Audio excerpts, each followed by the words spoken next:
आज बेटा समझते हैं कुछ फॉर्मूले ऑफ मैग्नेटिज्म, इंपॉर्टेंट फॉर्मूले समझते हैं। सबसे पहले देखिए, when a charge particle enter parallel to magnetic field, अगर चार्ज पार्टिकल मैग्नेटिक फील्ड के पैरेलल जाए तो हम कैसे फोर्स निकाल सकते हैं। तो फोर्स का फॉर्मूला होता है QVB sin थीटा।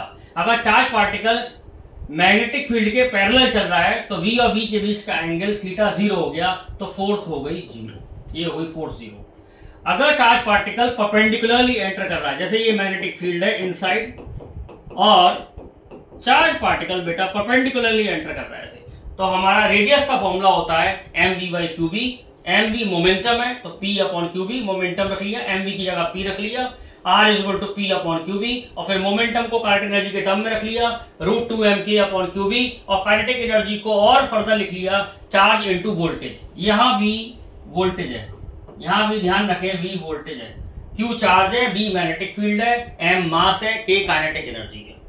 अगर चार्ज पार्टिकल का टाइम पीरियड निकालें तो टाइम पीरियड होता है 2πm/qb। ध्यान रखने वाली बात यह है कि टाइम पीरियड जो है वो वेलोसिटी पर डिपेंड नहीं करता। इसका मतलब यह है कि किसी भी वेलोसिटी से एंटर करे टाइम पीरियड उतना ही लगेगा। अगर ज्यादा वेलोसिटी से एंटर करेगा तो बड़ा रेडियस होगा और वेलोसिटी भी ज्यादा होगी, तो टाइम उतना ही लगेगा।